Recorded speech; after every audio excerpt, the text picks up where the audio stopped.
नमस्कार दोस्तों, आज हम समझेंगे भारत का सर्वोच्च न्यायालय सुप्रीम कोर्ट ऑफ इंडिया के बारे में। हम पढ़ते पढ़ते सर्वोच्च न्यायालय तक आ पहुंचे हैं। भारत का सर्वोच्च न्यायालय सुप्रीम कोर्ट ऑफ इंडिया ये भाग 5 में है, पार्ट 5 में है और अनुच्छेद 124 से 147 तक जाते हैं। ये इसकी रेंज है नॉर्मल।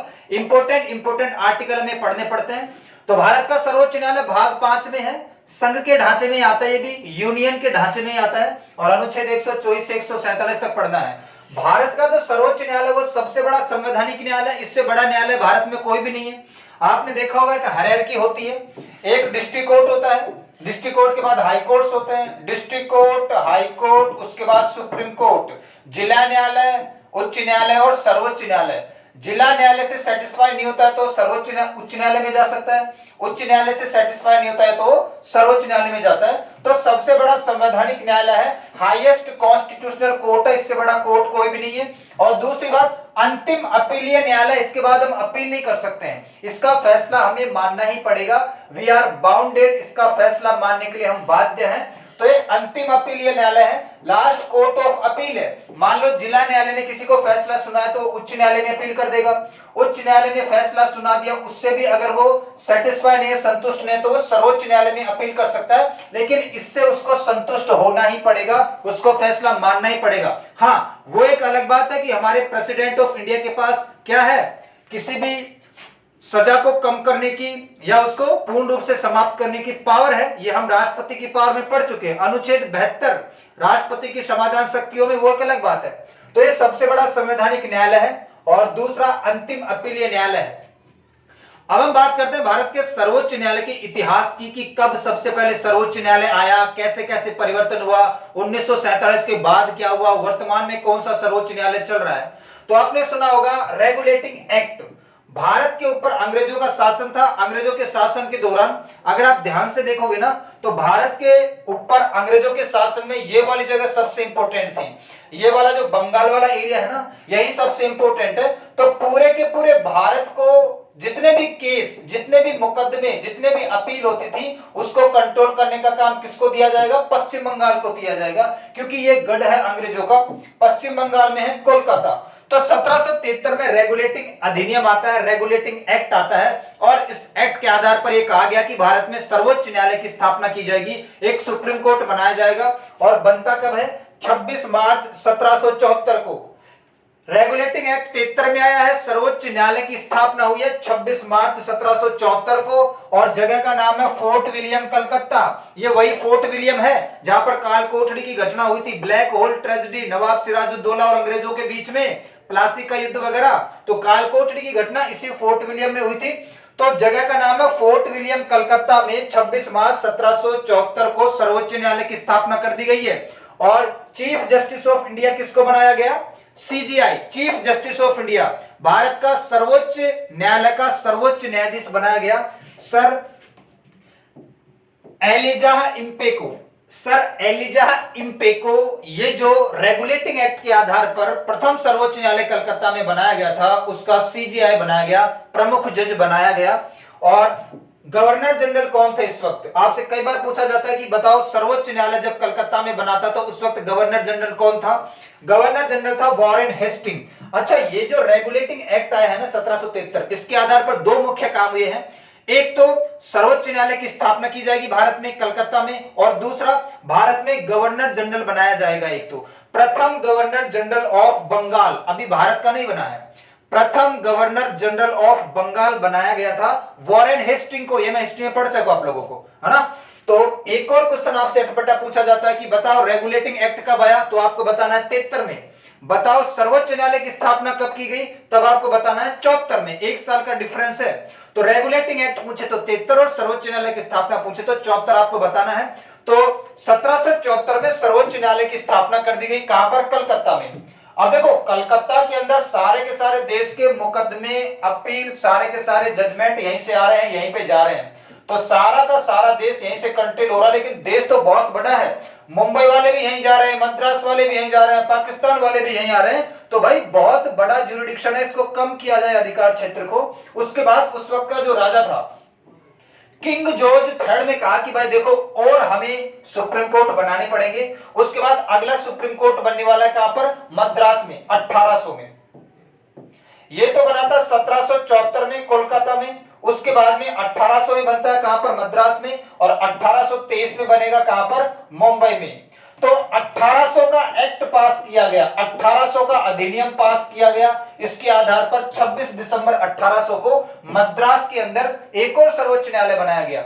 उसके बाद 1823 का एक्ट पास किया गया, 1823 का अधिनियम पास किया गया। उसके आधार पर बॉम्बे के अंदर एक सर्वोच्च न्यायालय की स्थापना की गई। तो आपको पता है कि प्रमुख 3 शहर है, इनको ट्राइंगल के नाम से जानते हैं, त्रिभुजाकार योजना, है ना।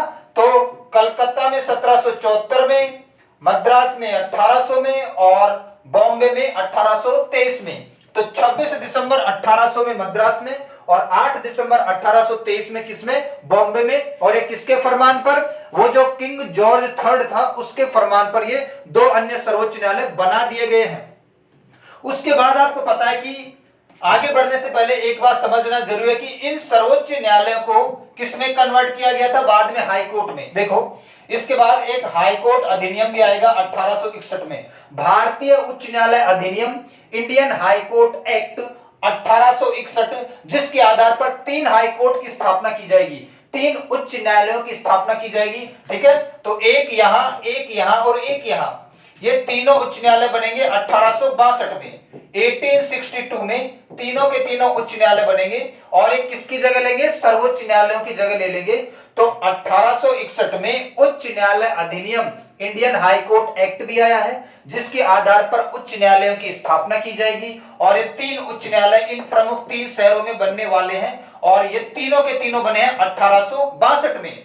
एक्ट कब आया, 61 में, बने कब है, 62 में। जैसे रेगुलेटिंग एक्ट 1773 में आया है, लेकिन बना कब है, 74 में। वैसे एक्ट तो, अधिनियम तो 1861 में आया था, कैनिंग के टाइम की पीरियड की बात है। 1857 की क्रांति के बाद लॉर्ड कनिंग, जो भारत का पहला वायसराय था, उसके टाइम पीरियड में आया था, और 62 में स्थापित किए गए हैं। इन्हीं सर्वोच्च न्यायालय की जगह हाई कोर्ट बना दिए गए हैं, ये ध्यान रखना। उसके बाद हम चलते हैं, भारत शासन अधिनियम आएगा 1935, गवर्नमेंट ऑफ इंडिया एक्ट 1935 आएगा, और इसके आधार पर क्या कहा जाएगा, भारत एक संघ है, भारत एक फेडरल है। भारत एक फेडरल है या संघ है, तो इसमें 3-3 सर्वोच्च चीजें क्या कर रही है, 3-3 बराबर की चीजें क्या रही है। ठीक है, तो जब भारत में भारत शासन अधिनियम लाया गया, जिसके आधार पर यह कहा गया कि भारत एक संघ है, बहुत सारे राज्यों का एक संघ है, फेडरल है, तो फिर यहां पर संघीय न्यायालय की स्थापना करनी चाहिए। और संघीय न्यायालय की स्थापना होने वाली है भारत में 1 अक्टूबर 1937 को, और संघीय न्यायालय की स्थापना होगी कहां, न्यू दिल्ली में। तो यहां पर भारत में ये तो तीनों तो क्या है, हाई कोर्ट चल रहे हैं, है ना, सुप्रीम कोर्ट वगैरह सबको मर्ज करके हाई कोर्ट बना दिया है। अब यहां पर भारत में पहला संघीय न्यायालय बनाया जाएगा, भारत का प्रथम फेडरल कोर्ट बनाया जाएगा दिल्ली के अंदर। कब बनाया जाएगा, 1 अक्टूबर 1937 को संघ न्यायालय या फेडरल कोर्ट बनाया गया दिल्ली के अंदर। और जब हमें आजादी मिलती है, आजादी के बाद ये वाला जो संघीय न्यायालय है दिल्ली वाला, ये वाला जो फेडरल कोर्ट है, इसी को हमने क्या बनाया, फिर सुप्रीम कोर्ट बनाया है। ये जो 1 अक्टूबर 1937 को भारत शासन अधिनियम के आधार पर ये जो फेडरल कोर्ट बनाया है, संघीय न्यायालय बनाया है, इसी को हमने आजादी के बाद क्या बनाया, अपना सर्वोच्च न्यायालय बनाया है। तो वर्तमान न्यायालय जो हमारे पास मौजूद है, वर्तमान में जो सर्वोच्च न्यायालय हमारे पास मौजूद है, हमने उसका गठन कर लिया था 26 जनवरी 1950 को। 26 जनवरी 1950 को जब हमने भारत के संविधान को लागू किया था, उस दिन हमने ये कहा था कि भारत का एक सर्वोच्च न्यायालय होगा। और सर्वोच्च न्यायालय की प्रथम बैठक की डेट आपसे पूछी जाती है।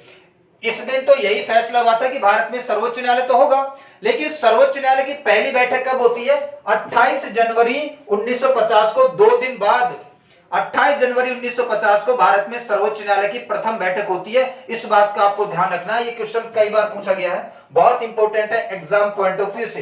तो ये जो भारत शासन अधिनियम 1935 के आधार पर ये जो संघ न्यायालय बना था, इसी को हमने आज का सुप्रीम कोर्ट बना रखा है। स्थापना 26 जनवरी को हो चुकी थी, लेकिन प्रथम बैठक 28 जनवरी 1950 को होने वाली है। अब आपसे एग्जाम में क्वेश्चन पूछा जाता है कि बताओ भाई, सर्वोच्च न्यायालय में जजों की संख्या कितनी है। तो जब 1950 में सर्वोच्च न्यायालय का गठन किया गया था, तब जजों की संख्या थी 8।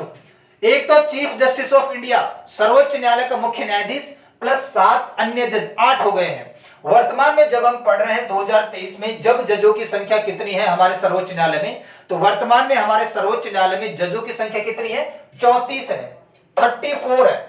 एक तो चीफ जस्टिस ऑफ इंडिया, सर्वोच्च न्यायालय का मुख्य न्यायाधीश प्लस 33 अन्य जज, तो चीफ जस्टिस ऑफ इंडिया को मिला के कितने हैं? 34। अगर चीफ जस्टिस ऑफ इंडिया को हटा दोगे, सर्वोच्च न्यायालय के मुख्य न्यायाधीश को हटा दोगे तो कितने रह जाएंगे? 33। उनको जोड़ने के बाद 34 है। वैसे शुरुआत में थे, अगर सीजीआई को हटा दोगे, मुख्य न्यायाधीश को हटा दोगे तो 7 और मुख्य न्यायाधीश को जोड़कर कितने? 8। तो पहले 8 थे, अब 34 है। इस बात का ध्यान रखना।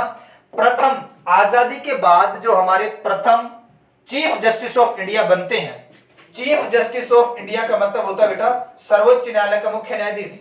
तो प्रथम चीफ जस्टिस ऑफ इंडिया कौन बने हैं? हीरालाल जयकिशन कानिया या हीरालाल जय कानिया, ये आपसे पूछा जाता है। वर्तमान की बात करें तो वर्तमान में कौन से नंबर के हैं? 50वें नंबर के। वर्तमान में 50वें नंबर के चीफ जस्टिस ऑफ इंडिया है डी.वाई. चंद्रचूड़। डी.वाई. चंद्रचूड़। अब एक करंट का क्वेश्चन है, इससे पहले के भी 2-3 ध्यान होने चाहिए। प्रथम तो हीरालाल जय कानिया हो गया भाई। 47वें नंबर के हैं शरद अरविंद बोबड़े। 48वें नंबर के हैं एन.वी. रमणा। 49वें नंबर के हैं उदय उमेश ललित, यू ललित। और 50वें नंबर के हैं डी.वाई. चंद्रचूड़। एक और क्वेश्चन आपसे पूछा जाता है कि बताओ सबसे लंबे समय तक कौन से चीफ जस्टिस ऑफ इंडिया रहे हैं? सर्वोच्च न्यायालय के सबसे लंबे समय तक मुख्य न्यायाधीश कौन रहे हैं? यह है वाई.वी. चंद्रचूड़। 78 से लेकर 85, लगभग 7.5 साल तक रहे हैं। वाई.वी. चंद्रचूड़ साहब 78 से लेकर 85 तक, ये कार्यकाल किसका है? ये मोरारजी देसाई के टाइम पे बनते हैं और इंदिरा गांधी के कार्यकाल तक ये टिकते हैं, तो लगभग 7.5 साल तक रहे ये। अच्छा, ये जो वर्तमान में 50वें नंबर के है ना बेटा डी.वाई. चंद्रचूड़, ये वाई.वी. चंद्रचूड़ के पुत्र ही है, ध्यान रखना। ये जो वाई.वी. चंद्रचूड़ थे भारत के सबसे लंबे समय तक सीजीआई बने थे 78 से 85, उन्हीं के बेटे वर्तमान में भारत के सीजीआई हैं 50वें नंबर के डी.वाई. चंद्रचूड़। ठीक है, आगे बढ़ते हैं। प्रथम महिला चीफ जस्टिस ऑफ इंडिया कौन थी? सॉरी, प्रथम महिला न्यायाधीश। चीफ जस्टिस ऑफ, तो देखो अब तक भारत के इतिहास में कोई भी महिला चीफ जस्टिस ऑफ इंडिया नहीं बनी है, लेकिन आपसे यह पूछा जाए कि सर्वोच्च न्यायालय की प्रथम महिला जज कौन सी बनी, तो सर्वोच्च न्यायालय की प्रथम महिला जज कौन बनी है? फातिमा बीवी बनी है। प्रथम महिला सर्वोच्च न्यायालय की जज बनी थी फातिमा बीवी। 89 से 92 तक, है ना, 89 से 92 तक बनी है। आगे चलते हैं, अब हम पढ़ते हैं अनुच्छेद की तरफ। देखो सर्वोच्च न्यायालय की ज्यादातर प्रावधान, ज्यादातर चीजें आपको अनुच्छेद 124 में ही मिल जाएगी। अनुच्छेद 124 याद रखना, एग्जाम में कोई भी क्वेश्चन आ जाए, अगर ना पता हो तो अनुच्छेद 124 को टिक करके आ जाना, वो सही होगा, क्योंकि सारी की सारी चीजें 124 में है। 124 में पहली लाइन लिखी हुई है कि भारत में एक सर्वोच्च न्यायालय होगा, there shall be a Supreme Court of India, Supreme Court in India. Bharat में एक सर्वोच्च न्यायालय होगा, और सर्वोच्च न्यायालय के जजों की नियुक्ति कौन करता है? राष्ट्रपति करता है। भारत में सर्वोच्च न्यायालय के जजों की नियुक्ति या अपॉइंटमेंट करता है भारत का राष्ट्रपति के द्वारा, इनको बनाया जाता है। ये भी किसमें है? 124 में है। शपथ कौन दिलाता है? भारत का राष्ट्रपति शपथ दिलाता है। प्रत्येक सुप्रीम कोर्ट के जज को भारत का राष्ट्रपति ही शपथ दिलाता है। और शपथ कौन से शेड्यूल में है? ठीक है, आपने सुना होगा TEAR, ठीक है, एमोल्यूमेंट। यह तो है भारत के संघ और केंद्र शासित प्रदेशों के नाम, राज्य और क्षेत्रफल। ई से बनता है इमोल्यूमेंट, वेतन, और ए से बनता है अमर फैशन। थर्ड शेड्यूल की बात कर रहा हूं मैं, थर्ड शेड्यूल के अंदर इनके ओथ का या शपथ का प्रावधान है। आगे बढ़ते हैं, कार्यकाल की बात करते हैं। टेन्योर कितना होता है? मैक्सिमम 65 साल। 65 साल तक सुप्रीम कोर्ट का जज रह सकता है, उसके बाद रिटायर होना पड़ेगा। क्यों? क्योंकि यहाँ पर ज्ञान का मामला है, माइंड का मामला है, दिमाग का मामला। 65 साल के बाद बुद्धि क्षीण होने लगती है ना, सठियाने लगते हैं लोग, बुढ़ापा आने लगता है। इसने यहाँ पर मैक्सिमम उम्र कितनी कर रखी है? 65 साल तक रिटायर हो जाएगा। जैसे वर्तमान में डी.वाई. चंद्रचूड़ साहब है, ये कब तक जाके रिटायर हो जाएंगे? 65 साल तक। तो लगभग इनकी उम्र 63 साल के आसपास है, और 2 साल और रहेंगे। पहले ही निर्धारित हो जाता है, क्योंकि उम्र पता रहता है कि कितने साल का है, कितने साल रहने वाला है, तो 2 साल के बाद रिटायर हो जाएंगे। तो अधिकतम उम्र कितनी होती है? 65 वर्ष। इस्तीफा किसको देंगे? अरे इस्तीफा राष्ट्रपति को ही देंगे। तो सर्वोच्च न्यायालय के सारे जज, ये जो 34 जज है, ये अगर इस्तीफा देना चाहते हैं, और सर्वोच्च न्यायालय के जज ही नहीं, उच्च न्यायालय के जज भी अपना इस्तीफा किसको देते हैं? राष्ट्रपति को देते हैं। तो अगर अपॉइंटमेंट या नियुक्ति राष्ट्रपति ने की है तो इस्तीफा भी तो उसी को दिया जाएगा जिसने अपॉइंटमेंट की है। तो ये सारे के सारे प्रावधान 124 में ही है। भारत में सर्वोच्च न्यायालय होगा एक, नियुक्ति कौन करेगा? राष्ट्रपति। शपथ कौन दिलाएगा? राष्ट्रपति। कार्यकाल कितना? 65 साल। और इस्तीफा किसको देना है? राष्ट्रपति को देना है। तो सारी की सारी चीजें 124 में है। और 124 में क्या है? 124 में और आपको क्या मिल जाएगा? योग्यता। भारत के सर्वोच्च न्यायालय के जजों की योग्यता का प्रावधान भी 124 में है, आर्टिकल 124 में है। तो योग्यता क्या क्या होनी चाहिए? पहली योग्यता भारत का नागरिक होना चाहिए, he should be citizen of India, वह व्यक्ति भारत का नागरिक होना चाहिए। पहली योग्यता तो यही है। दूसरी योग्यता क्या है? अब यहां पर दूसरी योग्यता को ध्यान से पढ़ना। दूसरी योग्यता में इन तीनों में से कुछ भी हो सकता है, जरूरी नहीं है यही हो, इन तीनों में से कुछ भी हो सकता है दूसरी योग्यता में। तो पहली क्या है? उच्च न्यायालय के जज के रूप में 5 वर्ष या इससे अधिक का अनुभव होना चाहिए। वो जो व्यक्ति सर्वोच्च न्यायालय का न्यायाधीश बनेगा उसके पास उच्च न्यायालय के अंदर, हाईकोर्ट के अंदर 5 साल या 5 साल से ज्यादा का अनुभव होना चाहिए। किसके रूप में? जज के रूप में। जज के रूप में 5 साल या 5 साल से ज्यादा का अनुभव होना चाहिए। ठीक है, एक या एक से ज्यादा हाईकोर्ट के अंदर। तो जज के रूप में 5 साल या इससे ज्यादा का अनुभव, ये अगर नहीं है तो फिर वो कोई वकील नहीं बन सकता भाई। ठीक है, अगर कोई ऐसा प्रकांड वकील है जिसके पास 10 साल या इससे ज्यादा का अनुभव होना चाहिए, ठीक है, तो उच्च न्यायालय के वकील के रूप में 10 साल या अधिक का अनुभव होना चाहिए, या उच्च न्यायालय के वकील के रूप में 5 वर्ष या इससे ज्यादा का अनुभव होना चाहिए जज के रूप में। यहां पर वकील के रूप में 10 वर्ष या इससे ज्यादा का अनुभव होना चाहिए, एक या एक से ज्यादा हाईकोर्ट के अंदर। तो ये हो सकता है, अगर ये नहीं है तो ये भी चल जाएगा।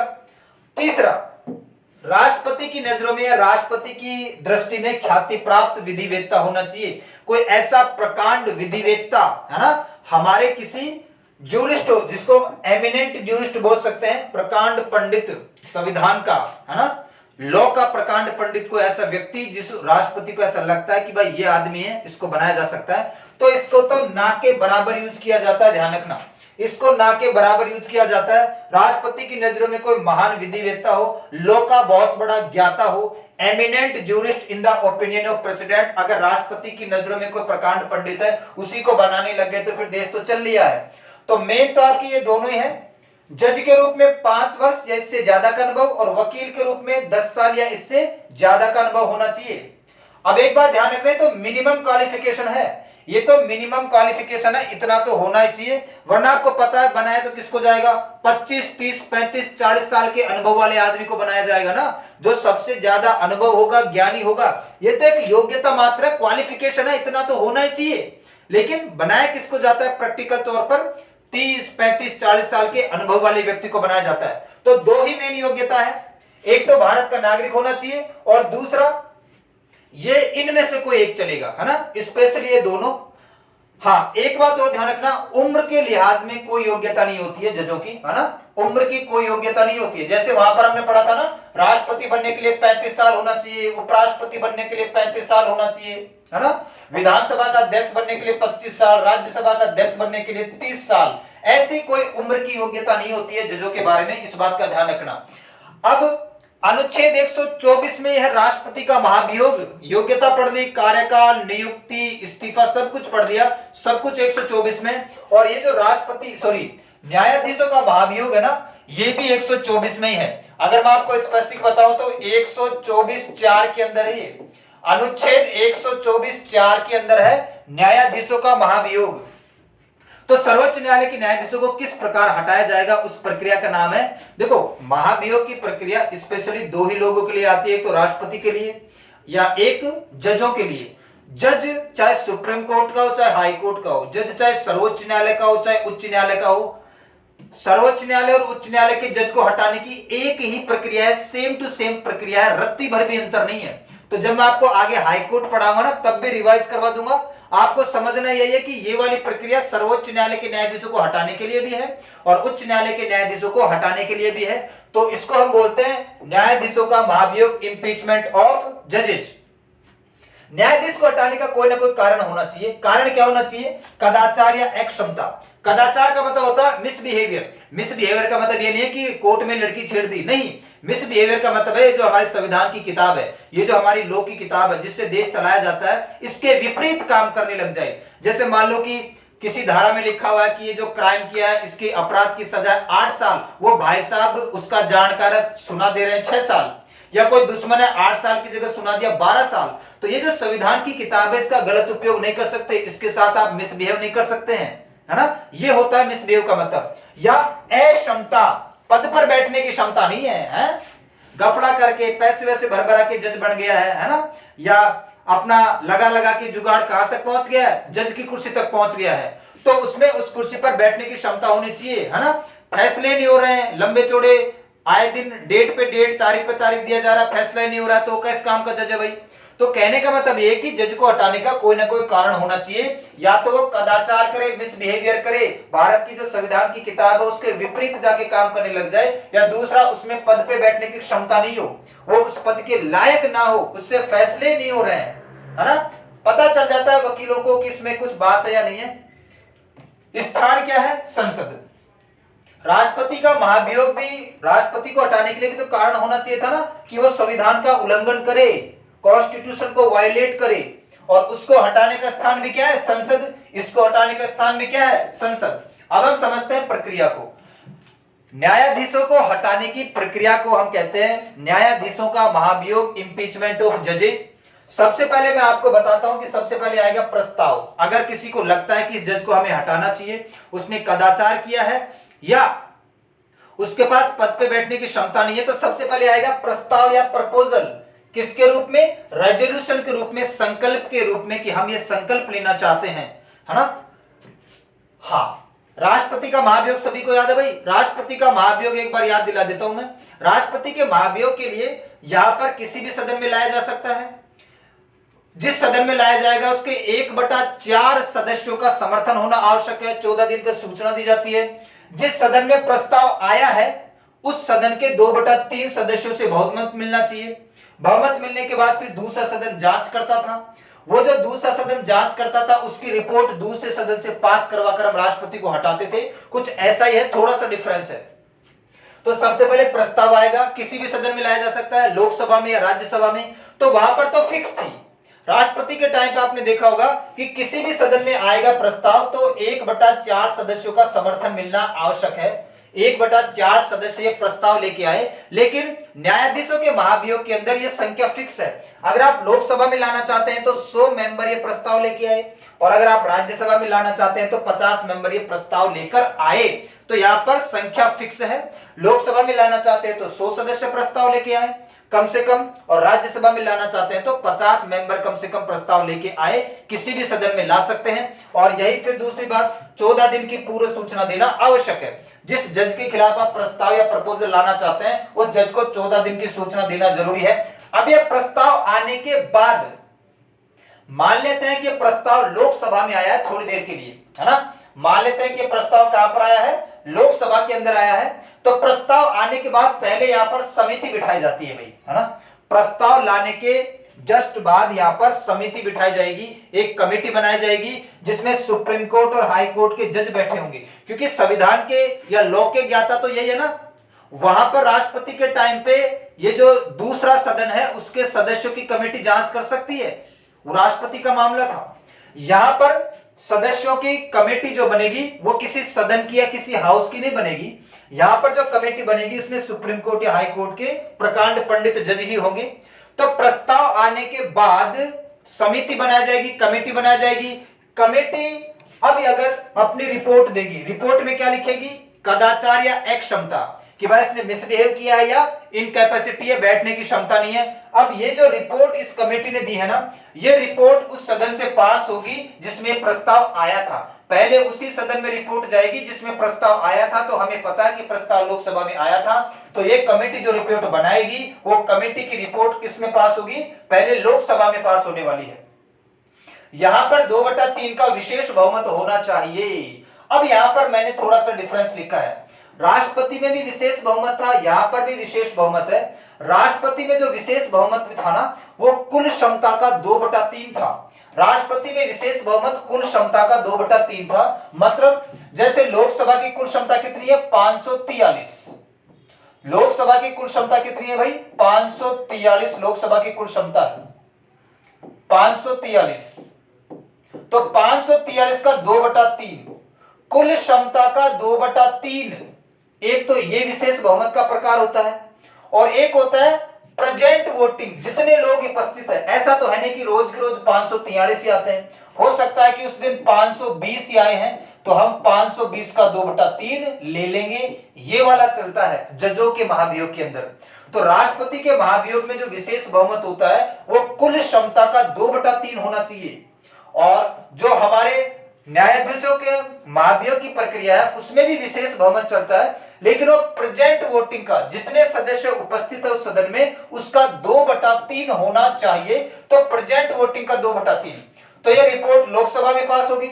लोकसभा में पास होने के बाद फिर ये समान सत्र में, सेम सेशन में, किसमें पास होनी चाहिए, दूसरे सदन में पास होनी चाहिए। अब ये समान सत्र का क्या मतलब है, देखो 3 प्रकार के सत्र चलते हैं। एक तो बजट सत्र चलता है, एक मानसून सत्र चलता है और एक शीत सत्र चलता है। मान लो लोकसभा ने बजट सत्र में पास किया है ना, लोकसभा ने बजट सत्र में पास कर दिया फरवरी से लेकर मई तक, और राज्यसभा इसको पास करने जा रही है किसमें, मानसून सत्र में। तो ऐसा नहीं चलता है, जिस बजट में जिस सत्र में लोकसभा ने पास किया है उसी सेम सत्र में राज्यसभा भी पास करे। ऐसा नहीं कि रोज लोकसभा ने बजट सत्र में पास कर दिया, राज्यसभा इसको मानसून सत्र में पास कर रही है, या लोकसभा ने मानसून सत्र में पास कर दिया, ये जो राज्यसभा है वो उसको शीत सत्र में पारित कर रही है। ऐसा बिल्कुल नहीं होता है, समान सत्र के अंदर ही पारित करना पड़ेगा, चाहे लास्ट डेट क्यों ना हो। मान लो कि आज बजट सत्र की लास्ट डेट है 31 मई है मान लो, तो एक दिन और चला लो सदन को, एक दिन और चलेगा सदन।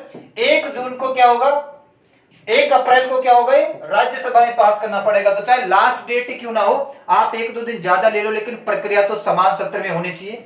तो इस सदन में पास होने के बाद समान सत्र में राज्यसभा में 2/3 का विशेष बहुमत, यहां पर भी हमें प्रेजेंट वोटिंग ही चाहिए, जितने लोग उपस्थित है उसका 2/3 का विशेष बहुमत लेना है। तो यही डिफरेंस है राष्ट्रपति के और न्यायाधीशों के महाभियोग में। वहां पर कुल क्षमता का 2/3 होना चाहिए और यहाँ पर प्रेजेंट वोटिंग का, जितने लोग उपस्थित है उस सदन में, उसका 2/3 होना चाहिए। उसके बाद अगर इस सदन में भी पारित हो गया तो फिर क्या हो जाएगा, राष्ट्रपति संबोधन देगा और उस जज को हटा दिया जाएगा। जज विल बी रिमूव्ड, है ना, proclaimed by the president of India. तो राष्ट्रपति का महाभियोग बिल्कुल सिंपल है, प्रस्ताव किसी भी सदन में लाया जा सकता है। अगर लोकसभा में लाना चाहते हो तो 100 सदस्य कम से कम ये प्रस्ताव लेके आए, राज्यसभा में लाना चाहते हो तो 50 सदस्य कम से कम ये प्रस्ताव लेके आए, 14 दिन की सूचना देनी है। प्रस्ताव आने के जस्ट बाद फिर एक कमेटी बनाई जाती है सुप्रीम कोर्ट और हाई कोर्ट के जजों की, ये अपनी रिपोर्ट देगी। जिस सदन में प्रस्ताव आया है पहले रिपोर्ट उसी सदन में पास की जाएगी। हमने ऐसा माना था कि लोकसभा में प्रस्ताव आया है तो लोकसभा में 2/3 के विशेष बहुमत से पास करवाया जाएगा, प्रेजेंट वोटिंग का, जितने लोग उपस्थित हैं। उसके बाद समान सत्र में हम इसको राज्यसभा में पास कराएंगे, यहां पर भी प्रेजेंट वोटिंग का 2/3 है, और पारित होने के बाद राष्ट्रपति का संबोधन आएगा और जज को हटा दिया जाएगा। अच्छा, अब तक के इतिहास में क्या कभी किसी जज के खिलाफ इंपीचमेंट प्रोसेस आया है, क्या कभी किसी जज को हटाया गया है? तो ध्यान से सुनना, 4 जजों के खिलाफ अब तक महाभियोग की प्रक्रिया लाई जा चुकी है, लेकिन हटा कोई भी नहीं है, ध्यान रखना। 4 जजों के खिलाफ महाभियोग की प्रक्रिया लाई जा चुकी है भारत में, लेकिन इसके माध्यम से हटा कोई भी नहीं है। पहली बार वी रामास्वामी के खिलाफ लाई गई थी 1993 में। ये पंजाब और हरियाणा हाई कोर्ट के जज थे, पंजाब और हरियाणा हाई कोर्ट के जज थे वी रामास्वामी। 1993 में पहली बार इनके खिलाफ महाभियोग की प्रक्रिया लाई गई, कहां पर, लोकसभा में लाई गई, लेकिन ये लोकसभा में फेल हो गया, राज्यसभा तक पहुंचता, इससे पहले लोकसभा में इसको 2/3 का विशेष बहुमत नहीं मिला। उसके बाद सौमित्र सेन नाम के जज हैं, 2011 में कलकत्ता हाई कोर्ट के एक जज थे सौमित्र सेन, इनके खिलाफ महाभियोग की प्रक्रिया आई है 2011 में। कहां पर, किस सदन में, राज्यसभा में आई थी, और राज्यसभा में तो पारित भी हो गया था, ध्यान रखना। राज्यसभा में इनके खिलाफ महाभियोग की प्रक्रिया लाई गई थी और राज्यसभा ने इसको पारित कर दिया था, लेकिन लोकसभा में पारित नहीं हो पाया था। लोकसभा में पारित नहीं हो पाया था, राज्यसभा में तो ये पारित हो गया था। उसके बाद में जेबी पर्दीवाला, जेबी पर्दीवाला के खिलाफ महाभियोग की प्रक्रिया आई है 2015 में। ये गुजरात हाईकोर्ट के क्या थे, न्यायाधीश थे। तो गुजरात हाईकोर्ट के न्यायाधीश थे जेबी पर्दीवाला, इनके खिलाफ भी राज्यसभा में लाया गया है। ठीक है, राज्यसभा में महाभियोग की प्रक्रिया लाई गई थी, लेकिन ये राज्यसभा में फेल कर गए थे, राज्यसभा में पास नहीं हो पाया था इनके खिलाफ। उसके बाद चौथे नंबर पे सीवी नागार्जुना। सीवी नागार्जुना के खिलाफ आया है 2017 में। ये आंध्र प्रदेश और तेलंगाना हाईकोर्ट के जज है। आंध्र प्रदेश और तेलंगाना हाईकोर्ट एक साथ क्यों लिखा हुआ है, क्योंकि 2019 में अलग अलग बनाया गया है, ध्यान रखना। 2014 में जब तेलंगाना आंध्र प्रदेश से अलग हुआ था ना, तो इनका जो हाईकोर्ट है वो ज्वाइंट चल रहा था 2019 तक। 2019 में फिर आंध्र प्रदेश का हाईकोर्ट अमरावती में बना दिया और तेलंगाना का हाईकोर्ट हैदराबाद में रह गया। तो आंध्र प्रदेश और तेलंगाना हाईकोर्ट के जज थे सीवी नागार्जुना। राज्यसभा में इनके खिलाफ प्रस्ताव आया था, लेकिन ये भी फेल कर गया था। तो ध्यान रखना, ये 4 जज हैं, इनके खिलाफ लोकसभा में लाया गया था, लोकसभा में फेल कर गया। इनके खिलाफ राज्यसभा में लाया गया था, है ना, राज्यसभा में तो पारित हो गया, लेकिन लोकसभा में फेल कर गया था। और इन दोनों के खिलाफ भी राज्यसभा में लाया गया था, और यहां पर ये राज्यसभा में फेल कर गया, लोकसभा तक पहुंच नहीं पाया। तो हम ये कह सकते हैं कि अब तक के इतिहास में भारत में किसी भी जज को महाभियोग की प्रक्रिया के द्वारा नहीं हटाया गया है। थोड़ा और आगे चलते हैं। अब हम बात करते हैं सर्वोच्च न्यायालय की शक्तियां और क्षेत्राधिकार के बारे में। सर्वोच्च न्यायालय की क्या क्या पावर है और कौन कौन सा जुरिडिक्शन है, उनके बारे में बात करते हैं। सबसे पहले हम बात करते हैं पावर्स की। सर्वोच्च न्यायालय के पास कौन कौन सी पावर है। एक है अनुच्छेद 129। अनुच्छेद 129 कहता है court of record, the supreme Court of India will be court of record. Bharat का जो सर्वोच्च न्यायालय है वो क्या होगा, अभिलेख न्यायालय होगा। ये कोई ऑर्डर दे, जजमेंट दे या कोई डिक्री दे, ये कोई आदेश दे, कोई निर्णय दे या कोई डिक्री सुनाए। डिक्री का मतलब न्यायालय की भाषा में आदेश ही होता है। तो ऑर्डर हो चाहे जजमेंट हो, उसको संभाल कर रखा जाएगा, है ना, उसको डॉक्यूमेंट के रूप में रखा जाएगा और भविष्य में उसका उपयोग किया जाएगा आने वाले केस के अंदर। दूसरा भी यहां पर यही चीज है, सुप्रीम कोर्ट अपने आप को भी पनिशमेंट दे सकता है। हमारा जो सर्वोच्च न्यायालय है ना, वो खुद को भी पनिशमेंट दे सकता है, सजा दे सकता है, यदि वो खुद न्यायालय का अपमान करता है। मान लो सुप्रीम कोर्ट ने खुद ने न्यायालय का अपमान कर दिया, गलत सजा सुना दी किसी को, तो वो खुद के ऊपर ही जुर्माना लगा लेगा कि भाई मैं 2 लाख रुपए जुर्माना लगाता हूं, मेरे से गलत फैसला हो गया, है ना। या उसका कोई जज ऐसी कोई उल्टी सीधी हरकत कर दे, मान लो सर्वोच्च न्यायालय का जज कोई ऐसी हरकत कर दे, तो सर्वोच्च न्यायालय खुद उस जज के ऊपर, अपने खुद जज के ऊपर भी जुर्माना लगा सकता है, सस्पेंड कर सकता है। तो भारत का सर्वोच्च न्यायालय खुद को पनिशमेंट दे सकता है, खुद को दंड दे सकता है, यदि वो खुद कोर्ट का अपमान करता है। कंटेम्प्ट ऑफ कोर्ट के मामले में वो खुद को भी पनिशमेंट दे सकता है। तो अनुच्छेद 129 में 2 चीजें हैं। एक तो भारत का सर्वोच्च न्यायालय अभिलेख न्यायालय होगा, इसके जो भी ऑर्डर या जजमेंट होंगे उनको संभाल कर रखा जाएगा, भविष्य में उनको डॉक्यूमेंट के रूप में उपयोग किया जाएगा।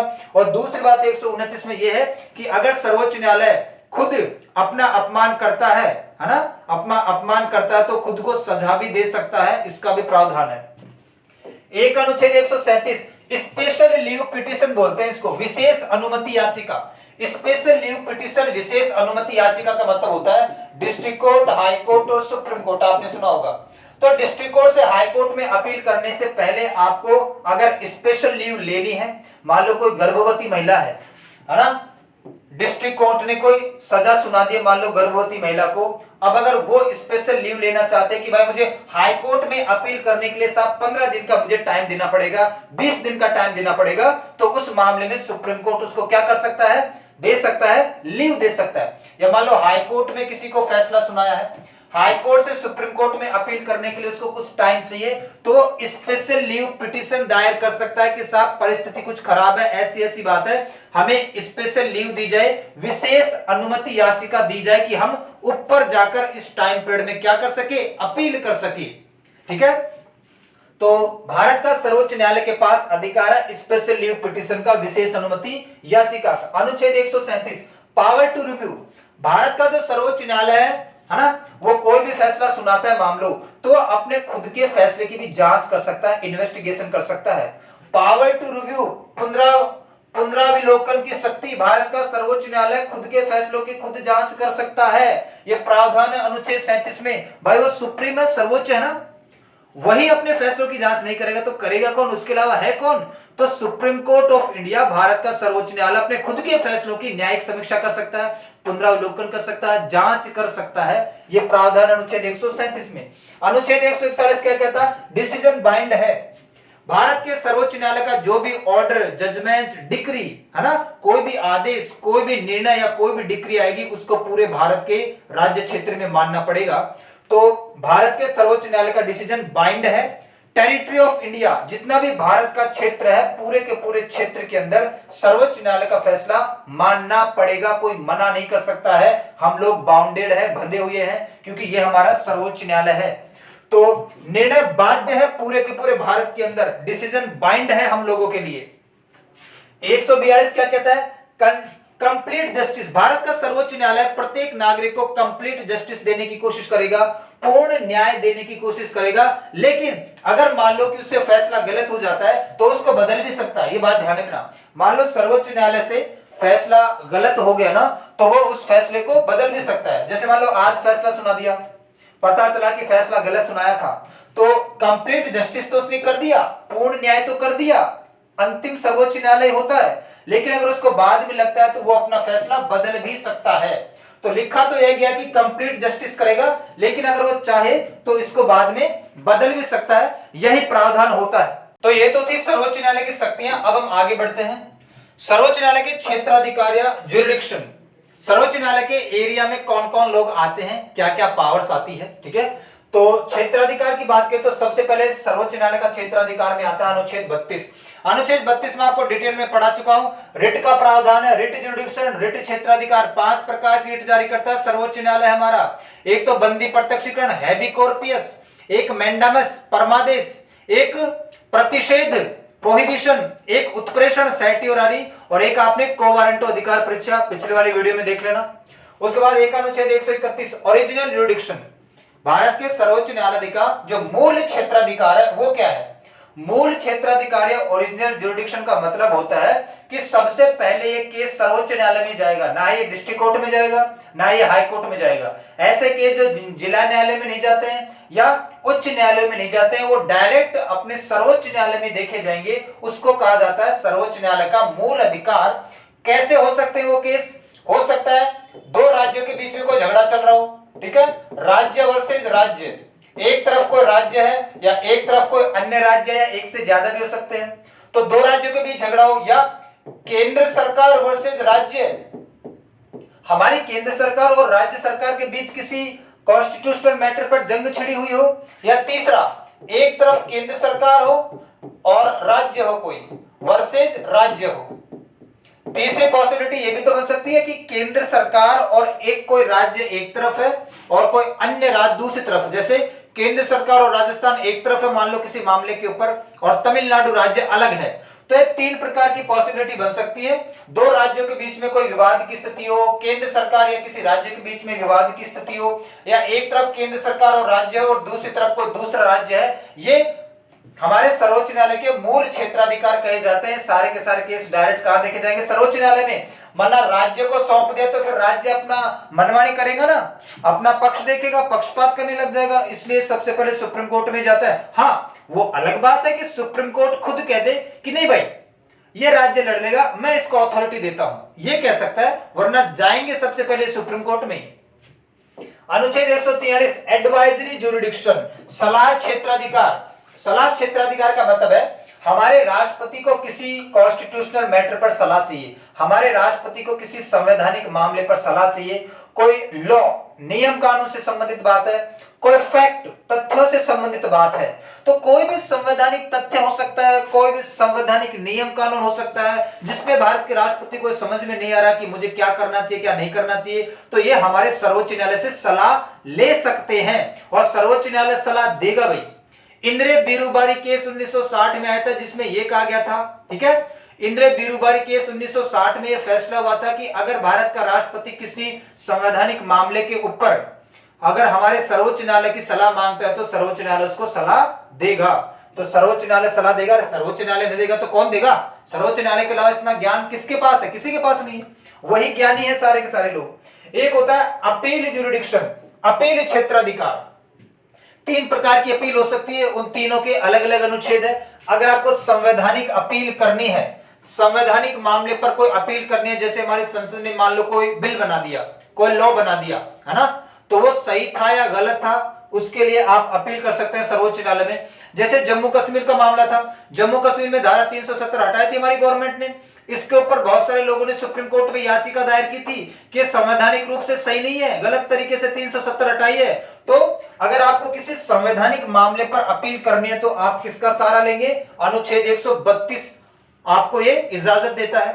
अनुच्छेद 133 कहता है सिविल अपील।